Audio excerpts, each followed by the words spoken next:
Thank you very much indeed for keeping Ukraine in a top and deliver the truth about the Russian aggression in Ukraine and about how brave and heroic is Ukrainian to protect our soil, to protect our future, to protect our freedom and our democracy. We are in the center of Kiev. We are here to protect Ukraine, and the Russian position is about a little bit more than 2 kilometers from here. This is very difficult to explain. What does it mean in the 21st century, in the middle of Europe, to be awakened by the Russian missile attack, by the Russian air bomb attack, when the people are shouting, and this is the civilian who is suffering a lot from the disastrous Russian aggression. First of all, I would like to thank West for support, because this is the great demonstration that Ukrainian people are not alone. And the only scene of Ukrainian people is just, we want to be free. We want to be democratic, and we want to return back our country to the European family. And with that situation, we have a Putin who hate Ukraine and hate Ukrainian.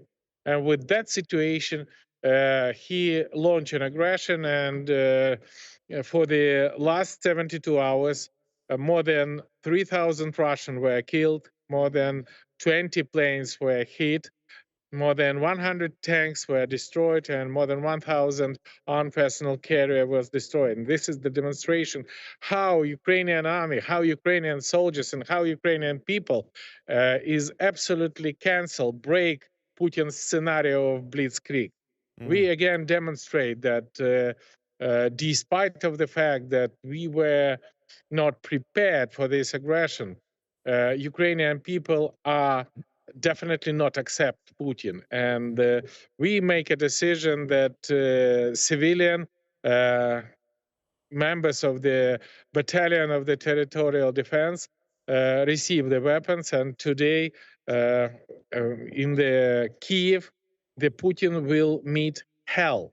And the Russian people and the Russian soldiers who come here to kill Ukrainians will pay the big price. But we should understand that this war is not about Ukraine. This war is about you, our dear partners, about the West, about free world, because nobody knows where tomorrow will appear Putin.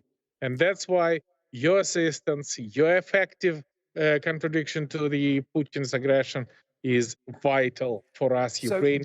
We're standing 2 kilometers from the Russian troops. So, as a former president, you personally have a weapon, you have a gun, and you are prepared to fight on the streets of Kyiv, the Russians, when that happens. Is that going to be in the next few hours, if they're only 2 kilometers away? We already have Russian troops on this distance for more than 24 hours. And our battalion is meeting the enemy on the most difficult regions. Our soldiers participating in the freeing from Russian paratroopers Gostomel airport. We meet Russian soldiers on the entrance from the Obolon district. We now participating in the securing the governmental quarter or securing the mayor building in Kiev. And that's why this is a very responsible mission. And I'm together with my people, with the enthusiasm, with the volunteers from the Kiev who come here to protect the independence. And we're waiting the important steps from our allies, from our partners. We waiting the strengthening the sanction. And I'm very much happy that just a few minutes ago, we received the information that there is no any nation in the European Union who can block introduction of the sanction to switch Russia off the SWIFT payment system. This is the way how we should make a pressure on Putin to not only to press the price, but to motivate them to stop the aggression and to withdraw Russian troops from Ukraine. We are waiting from our partners the action for blocking and arrest Russian plane in the airport of the NATO member states and EU member states, because this is an effective state. To arrest the ships in all of these ports of EU and NATO, to introduce the non-flying zone above Ukraine, because again, I just want to remind you that this is a disaster to hear during the day, during the night, the air alarm evidencing that the Russian bomber player hitting the air bomb or Russian cruise missiles attacking the cities of Ukraine. On that point, sorry to interrupt, because I'd just like to ask you about that point, about the no-fly zone. If NATO brought in a no-fly zone, ultimately that could mean NATO forces shooting down Russian aircraft. Surely that would lead to World War III. Definitely not, because this is Ukrainian sky, and we have a full power on the based on international law, to introduce any regime on the sovereign Ukrainian territory, including our airspace. And with this situation, this is just a prohibition for Russian plane using our airspace in a violation of the international law. We should introduce absolutely any steps who can limit the aggression, who can support Ukraine. And we would be very much happy if it would be not NATO anti-aircraft system, but all member states to give to Ukrainian soldiers the anti-aircraft system, that we can protect our skies by ourselves. Yeah. I think this is fair. Apologies.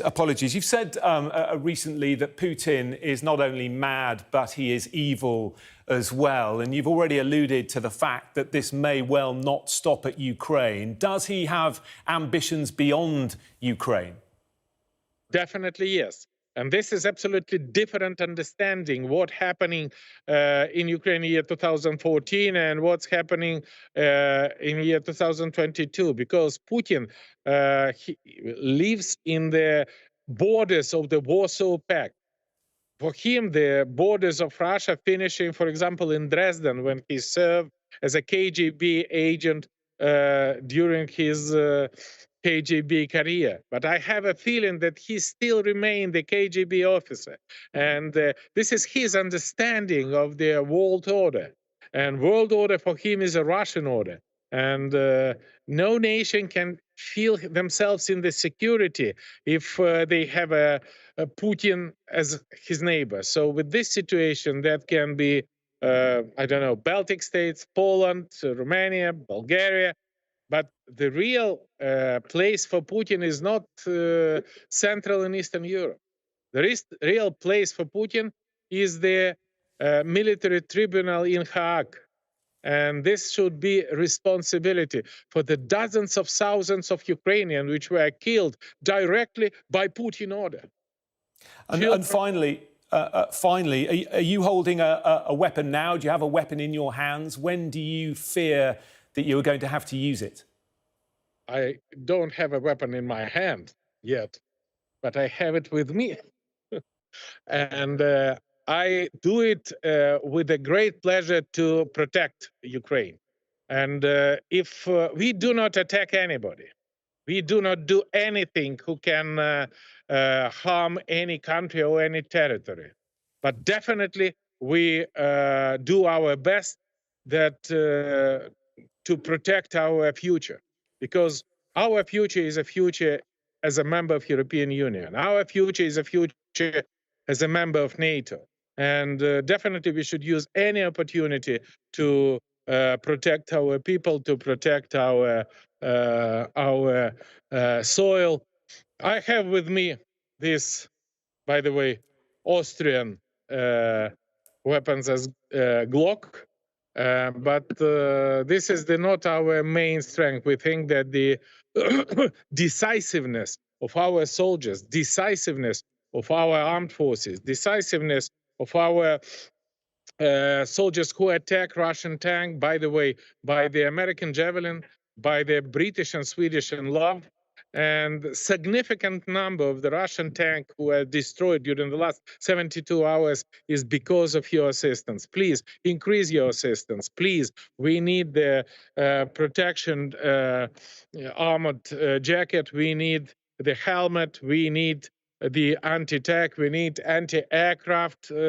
We just need to increase our defensive capability to stop the crazy aggressor in Europe. How worried are you about bloodshed? How worried are you about those civilians who are right now? We have footage of civilians in Ukraine building Molotov cocktails, getting ready to fight, people with no training or very little training, prepared to do what it takes. This is going to be horrific, isn't it, for the civilian population of Ukraine?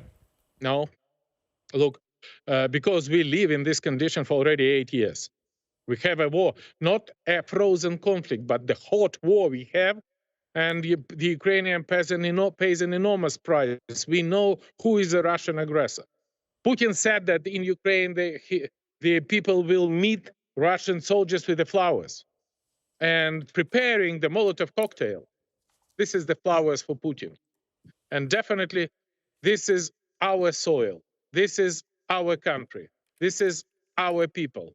And Putin has nothing to do here. Get out from Ukraine, Mr. Putin. We appreciate your time and we wish you the very best. Former President of Ukraine, Petro Poroshenko, thank you so much for speaking to us. Thank you, and please keep Ukraine in focus. Thanks a lot.